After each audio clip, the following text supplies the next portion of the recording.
Inaabangan na ngayong hapon ng desisyon ng International Criminal Court o ICC Appeals Chamber sa apela ni dating Pangulong Rodrigo Duterte para sa interim release na nauna ng ibinasura ng pre-trial chamber.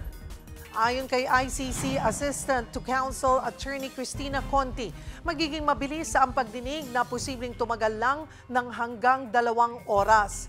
Hindi dadalo si Duterte matapos mag-waive ng appearance at ang kanyang abogado ni si Nicholas Kaufman ang haharap sa korte. Pangungunahan na ang 5 miyembrong appeals chamber ni Judge Luz del Carmen Ibanez, habang si Mame Manjay Nyang ang magiging lead prosecutor. May kinatawan din mula sa Office of the Public Counsel for Victims. Kaugnay niyan, magkakausap natin si ICC Assistant to Counsel, Attorney Cristina Conti. Attorney Conti, marami pong salamat sa oras. Magandang hapon. Attorney Conti, ano po ang basa ninyo dito nga sa desisyon ni dating Pangulong Rodrigo Duterte sa pag-waive ng kanyang karapatang dumalo sa pagbasa ng judgment sa ICC Appeals Chamber? Ako, hindi ko ma-second guess kung anong iniisip niya, pero sayang yung chance na humarap sana siya sa korte. Karapatan naman niya yan, pero hindi ko alam kung anong game plan nila dyan. Pag po ba humarap po siya sa korte, ay ito bang mangyayari mamaya? Ay magkakaroon din ng parang the usual na nakikita po natin sa korte na tinatanong din siya, na pwede siyang tanungin? Technically, pwede siyang tanungin. Pwedeng magsalita ang kung sino mang nandoon na party. Kaya lang, may specific agenda mamaya. At ang nakalagay sa agenda mismo ay babasahin na lang yung desisyon. Kaya labas doon sa entry, parang appearing for the prosecutor, appearing for the defense, appearing for the victim, labas doon, diretso basa na ito ang tansa ko. So, ibig nyo sabihin, parang represented po both sides, nandoon, makikinig na lamang sa pagbasa ng desisyon. Yes. Oo. At kung may nagtatanong din na pwede bang magkaroon ng oral argument, wala na dahil may desisyon na at babasahin na lamang itong desisyon na ito. Baka ang tinitingnan kasi natin yung hearing nung March. Pero kung maalala natin, nagkaroon din ng hearing nung 2021 July na similar, nagbasa na lang din ng desisyon yung ICC Appeals Chamber. Ano po ang implikasyon ng hindi pagdalo ni Pangulong Duterte, ni dating Pangulong Duterte at ang paglagda niya sa waiver of appearance? May epekto ho ba ito sa perception ng korte o purely procedural lamang ito? Kung sa akin, procedural ito. Karapatan naman niya na i-authorize ang kanyang counsel na mag-appear. At ito nga yung ina-argue namin na sa totoo, pwede sana tayo natuloy noong September 23 sa confirmation of charges hearing at nag-waive na lang din siya ng appearance niya para hindi na tayo masyadong na-delay dito sa kasong ito. Una na pong ipinupunto ng kampo ni Duterte na hindi raw siya fit to stand trial. Ano po ang ibig sabihin nito sa konteksto ng ICC at paano po ito ina-assess? Ang fitness to stand trial parang both medical and legal no? Wala namang doktor na kumbaga nag-certify na fit to stand trial. Usually, fit to return to work, ganyan. Fit to fly or not. Ito ay pagpapasya para sa mga huwes pero may basehan na medical. At kaya nga magkakaroon na ng deadline sa December 5 ng mga opinions ng experts kung at dalawa yung parang two-part general yung kaya bang masundan ni Duterte ang mga nangyayari? Kaya niya bang makinig? Wala pumipigil sa kanyang maintindihan kung anong nangyayari? At pangalawa, kaya ba niyang sagutin? May kakayahan ba siyang salagin ang kung anumang pinaparatang sa kanya? Yan ay the key, meaningfully understand the proceedings. So yan yung i-assess ng both lawyers and the doctors. Pero ito po, sabi nyo, Attorney Conti, sa December 5, yung magiging decision on this. Pero hindi po, kung kung sakaling lumabas sa desisyon na nga po hindi siya fit to stand trial, at itong magiging desisyon today ay hindi papabor sa kanila, pwede ba nilang i-apela yan at gawing justification yung kung lalabas nga po na hindi siya fit to stand trial para magkaroon siya ng interim release? Well, mas mabigat. May bigat yung fitness to stand trial kasi ang hinihiling nila doon ay matigil ang kaso at palayain siya permanently. May ganun yung request niya doon. Kaya yun yung mangingibabaw. Diretso release na yun kung sakasakali. Pero i-clarify ko pala, yung expert's opinion are due on December 5. December 12, magko-comment pa yung parties. Kaya malamang January 2026 na makakapagpas siya yung pre-trial chamber dyan. So ito kasing interim release, temporary release lang to eh. Yes. Kumbaga tuloy lang ang hearing kung ano't ano man. Yung fitness to stand trial, kumbaga it goes into kaya mo bang mag-participate? Hindi. Therefore, walang magaganap na hearing sa immediate future. May mga tanong din na parang paano nila i-appreciate yan kasi hindi naman permanent ang unfitness to stand trial. Ang ayon sa ICC, pwedeng mabago kasi sabi mo, masyadong mainit dito, lagi akong nagkakasakit. O masyadong malamig, baliktad pala. Eh di, dadaling ka sa mas mainit. Kung okay ang kalagayan mo, i-review yung condition sa fitness to stand trial. Maaantala or in a way, matitigil yung proceedings kung sakasakali. Okay. Balikan ko po yung mangyayari mamayang hapon. Magkakaroon ng bagong presiding judge, si Judge Luz del Carmen Ibanez. Paano po nakakaapekto ang komposisyon ng appeals chamber sa proseso at desisyon? Sa totoo, ang tingin natin sa mga huwes pare-pareho na meron silang kakayahan at integridad na pagpasyahan ito. Kaya sa ngayon, may tiwala tayo na they will be fair and impartial. Yung chamber lang, yung appeals chamber na ito ay composed of 5 judges.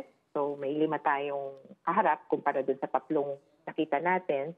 At ino-note ko lang na meron ditong judge na dati nang nakapag-decide or nabasa niya na dati yung proceedings ito. Ito si Judge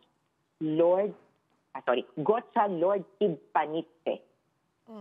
At magiging interesting ako, inaabangan namin kung ano magiging tingin niya dito sa decision na ito. Kasi kung maalala natin noong 2021, ang decision niya patungkol sa request na mag-postpone lang yung investigation kasi may nangyayaring investigation sa Pilipinas. Ang opinion niya noon, wala ngang jurisdiction yung ICC sa Pilipinas. Kaya this will be very interesting dun sa kung may main decision at kung may dissenting opinion.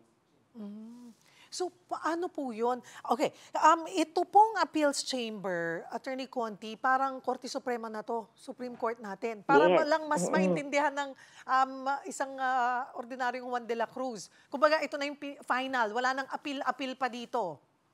Wala na. Ending na to, kumbaga. Of course, may pwede kang gawin, etc. Pero ito na to, wala nang ibang paakyatan ko. 2 lang halos yung level sa ICC.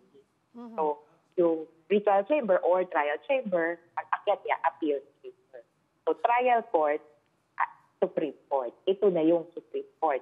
Kung balikan natin, September na deny na ng quote-unquote trial court o yung pre-trial chamber, yung request na ito, itong interim release, binabalikan na lang ng, kumbaga, Supreme Court or ng appeal chamber nila. At ang pinag-uusapan lang natin dito mga kapatid para klaro, ang desisyon doon sa interim release. Yun po ang didesisyonan kung papayag or hindi for yung sa final na decision po ng appeals chamber. May pagbabago po ba kayo na nakikita sa dynamics ng kaso sa pagkawala po sa hearing ni Karim Khan? Wala naman dahil competent. At in fact, palagay ko nga mas kabisado ni Ma'am Manjayaya Nyang yung kaso. Paano po makakaapekto sa kabuuang takbo ng kaso laban kay dating Pangulong Rodrigo Duterte ang magiging desisyon po ng ICC sa kanyang apela para sa interim release? Ano man po ang maging desisyon? Desisyon. Siyempre, ang pinag-usapan lang natin yung malaya ba siya habang nag-hearing o hindi? Sa loob ba siya ng detention facility o hindi? Sa ganang ito, parang minimal ang epekto. Pero para sa mga biktima at sa possibilities, ang paglabas niya kasi may impact yan dun sa victims at sa witnesses. Malaki ang takot ng mga tao na posibleng makapag-interfere siya sa proceeding. Ginawa niya na dati ito nung nag-Senate investigation parang noong 2019 at saan ang kinauwian ng committee chair na sumilip noon, si Laila de Lima, pinakulong. Kaya ito mismo yung sinasabi ng ICC na kapag pinalaya siya, mukhang magiging banta siya sa seguridad ng ibang tao. At labas pa doon yung posibleng dagdag na krimen na gawin niya. Babalikan ko po yung sitwasyon na ito nga, parang Korte Suprema, diba? Yung appeals chamber. Pag titingnan po natin dito sa korte natin or yung mga history, parang bihirang na babaliktad yung desisyon. Tinignan nyo rin po ba, may mga ganito bang kaparehong kaso sa ICC? Oo, pero hindi pa ako doon sa, kumbaga, batting average ng sa appeals chamber kasi iba-iba naman yan eh.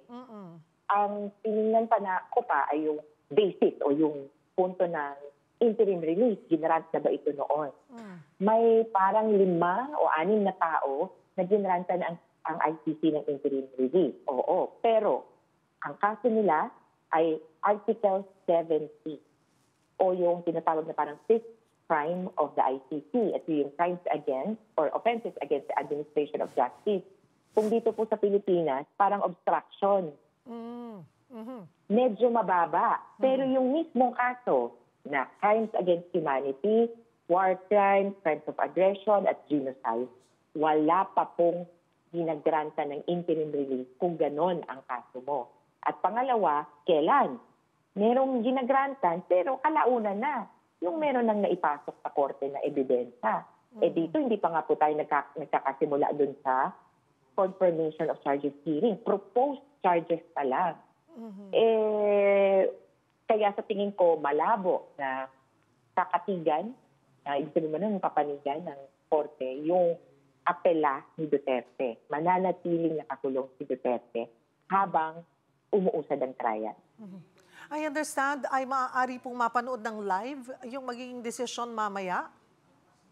Yes po, hindi ko kabisado yung parang URL pero pakihanap po sa Facebook yung ICC, International Criminal Court, sa YouTube, ganun din, International Criminal Court. Tapos yung website po nila na www.icc-cpi.inc, may web streaming din. Pero palagay ko sa atin, mas tayo, no? Facebook. Facebook and YouTube, basta ICC po, ano? Opo. Ako pong malilito kasi may International Cricket Council. Ay, okay. International Criminal Court ang hahanapin. Criminal, oo. Kaya palagay ko parang iba yung handle nila. Parang sa Instagram, sa Twitter pala, INTL Crim Court. Kasi naunahan sila yata sa ibang ICC. Dahil may International Cricket Council. So, dito po tayo, International Criminal Court. Facebook, YouTube, at pwedeng website din. Anong oras po yan Philippine time? 5:30 p.m. Ang sabi sa amin, walang delay. It will be aired live. Kung anong makikita sa loob ng korte ng mga a-attend doon, yun din ang makikita natin online. Attorney Conti, 5 po ang magdedesisyon dito, no? Miyembro nitong appeals chamber. So yung pong 5 yun, magsasalita isa-isa?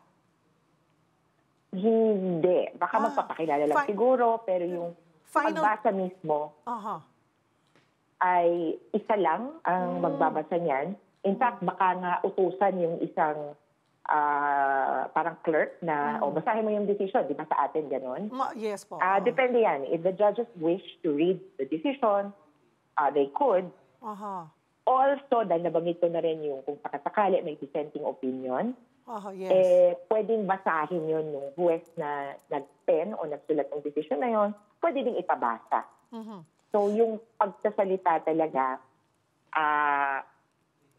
depende yan sa kung anong babasahin ngayong araw. Kung isa, dalawa o tatlong desisyon ba yan? Pero ang sa amin, sana, yung sa main decision, yun yung pinaka-importante. At yun ay ang denial ng appeal ni Duterte. Doon po sa 5 judge, kanina po nabanggit nyo parang posibleng mayroong isang magkaroon ng dissenting opinion. Yun lang po ba ang basa nyo doon sa composition ng 5 judge? Ano ko lang, hindi ko sinasabing baka magka-dissenting opinion. Yes. Pero dati lang. Dati, Dati alright. kasi may nagka-dissenting opinion siya, so meron siyang previous appreciation. Pero as to the decision, sa totoo, ang inaasahan namin isa lang. Isa lang at united sila, unanimous yung pagpapasya. Kung sakasakali man merong dissenting, up to 2 lang. Siyempre, 3 versus 2. Maximum of 2 dissenting opinions lang yan.